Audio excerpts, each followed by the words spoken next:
नमस्कार व्यूअर्स, आपका स्वागत है रेडियो द्वारका और हमारे कार्यक्रम रिटायरमेंट के बाद में। हर व्यक्ति को कभी ना कभी किसी ना किसी समय पे अपने काम से रिटायर होना पड़ता है और ये दिन सबकी ज़िंदगी में कभी ना कभी आता है। लेकिन ज़रूरी ये होता है कि क्या हम उस दिन के लिए तैयार हैं, हमने कोई तैयारी की है। आज मेरे साथ अभिषेक कुमार मिश्रा जी हैं।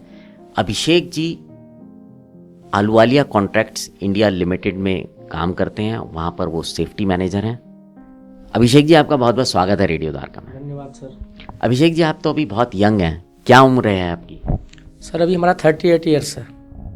अच्छा, और परिवार में अभिषेक जी कौन कौन है आपके साथ? परिवार में सर हमारे मदर फादर, 2 बच्चे हैं, वाइफ है। तो अभिषेक जी, बच्चे अभी कितने बड़े बड़े हैं? बच्चा सर अभी हमारा 10th क्लास में है, दूसरा 5th क्लास में है। अभिषेक जी, जैसा आपने बताया आपके 2 बच्चे हैं, एक 10वीं में और एक 5वीं में। क्या चाहते हैं बच्चे? कुछ बनना चाहते हैं या आप कुछ चाहते हैं? आपके दिल में कुछ इच्छा है उनके लिए? बिल्कुल सर, बड़े वाले बच्चे को तो जो 10th में है उसको मैं मेडिकल लाइन में डालना चाह रहा हूँ और छोटे वाले बच्चों को हम देश की सेवा के लिए फौजी बनाना चाहता हूँ। बहुत अच्छी बात है।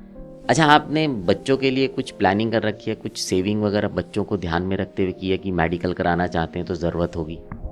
हाँ सर, मैंने मेडिकल के लिए बच्चों के लिए कुछ तैयारी कर रखा है, कुछ प्लान कर रखे हैं, कुछ इन्वेस्टमेंट कर रखे हैं, जैसे कि बच्चों की पढ़ाई अच्छे से मेडिकल लाइन में हो जाए। अच्छा अभिषेक जी, आपने बच्चों के लिए प्लानिंग कर रखी है, कभी आपने सोचा है कि आप रिटायरमेंट के बाद क्या करेंगे? नहीं सर, अभी तो फिलहाल मैंने नहीं सोचा है और अभी तो फिलहाल सोच यही है कि बच्चों को अच्छे से लाइन अप करें। अभी अपने लिए तो नहीं सोच रहे हैं। अभिषेक जी, आपको थोड़ा सा समय लगा मेरा सवाल सुनने के बाद जवाब देने में। आपको ऐसा नहीं लगता कि हम बच्चों के लिए सोच रहे हैं, कर रहे हैं, अच्छी बात है, आज भी आप जीवन अपना चला रहे हैं, लेकिन रिटायरमेंट के लिए बात भी सोचना ज़रूरी है? बिल्कुल सर, सोचना ज़रूरी है और रिटायरमेंट के बाद हमें अपनी ज़िंदगी कैसे काटनी है उसका भी देखना है। तो उसके लिए हमें कुछ प्लान लेना चाहिए, म्यूचुअल फंड वगैरह ऐसा कुछ लेना चाहिए जिससे कि हमारी रिटायरमेंट के बाद सफ़र अच्छा कटे। अच्छा, आपने म्यूचुअल फंड का नाम लिया। म्यूचुअल फंड के बारे में क्या सुना है आपने? जानते हैं म्यूचुअल फंड? म्यूचुअल फंड के बारे में सर मैंने ऐसे ही सुना है कि उसका इन्वेस्टमेंट करें, उसमें सेविंग हो जाता है पैसे का और थोड़ा थोड़ा सा सेविंग से एक बड़ा अमाउंट बन जाता है जिससे कि आगे के लिए थोड़ा आसानी हो जाता है। अच्छा अभिषेक जी, आपने हेल्थ इंश्योरेंस के बारे में सुना है? जी सर, बिल्कुल सुना है सर हेल्थ इंश्योरेंस के बारे में। आपका है हेल्थ इंश्योरेंस? हाँ जी सर, हेल्थ इंश्योरेंस है हमारा। और आपने सेविंग के किस किस चीज़ के बारे में सुना है? मतलब कोई भी चीज़ जो आपने सुनी हो वो बताएं। सर सेविंग के विषय में जैसे कि LIC के लिए भी और आपका म्यूचुअल फंड है और आपका हेल्थ इंश्योरेंस है। तो ऐसे इंश्योरेंस हैं जो कि हम लोग करते हैं और करना भी चाहिए। आपने बोला रिटायरमेंट के बारे में सोचना चाहिए। अभी आपकी उम्र 38 साल है, आपको क्या लगता है कब तक आप रिटायरमेंट आपका ये जाएगा?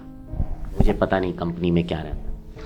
अभी सर हम 60 ईयर्स तक तो कंपनी में हैं और 60 के बाद कंपनी रिटायरमेंट कर देगी तो उसके लिए हम अपना प्लान करते हैं। कुछ म्यूचुअल फंड, कुछ LIC वगैरह कुछ चल भी रहे हैं, कुछ और अच्छा करना है तो आगे के लिए सफ़र काटने के लिए करना तो चाहिए सर, अच्छी चीज़ें हैं।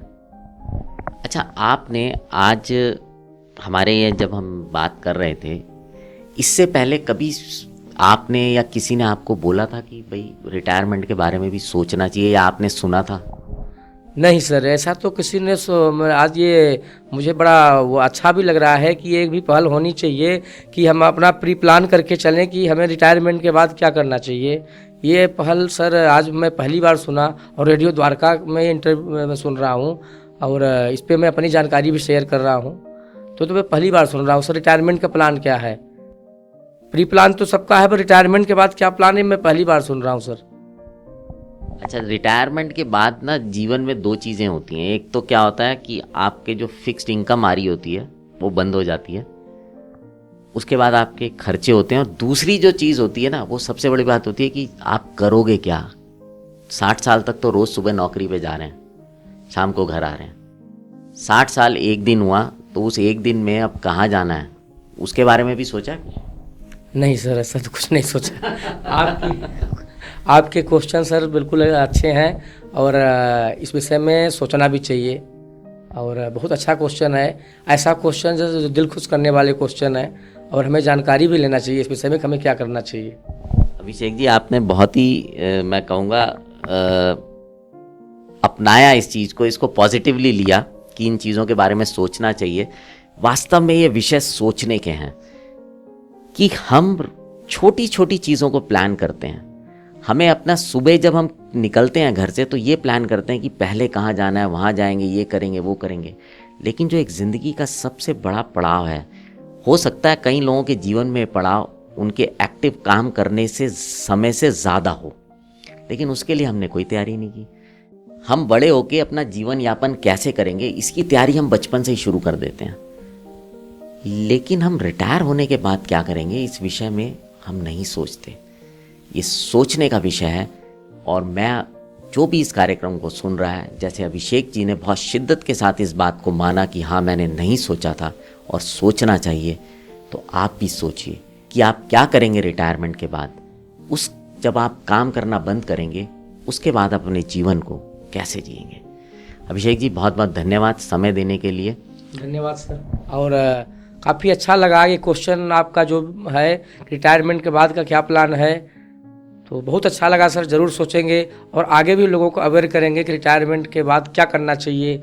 इस मैटर को लेकर ज़रूर जागरूक करेंगे हम अपने कामगारों को और ख़ुद को, सभी इंजीनियर स्टाफ को इस विषय में ज़रूर बात करेंगे। बहुत बहुत धन्यवाद। धन्यवाद अभिषेक जी आपका। आप आए और आपने वो काम जो हम करना चाहते हैं आपने अपने सर ले लिया कि आप भी लोगों को जागरूक करेंगे। बिल्कुल जागरूक कीजिए, क्योंकि जागरूकता, अवेयरनेस एक ऐसी चीज़ है जिसमें कोई खर्चा नहीं होता, सिर्फ लोगों को बताना होता है। तो आपसे विदा लेते हैं, बने रहें रेडियो द्वारका के साथ।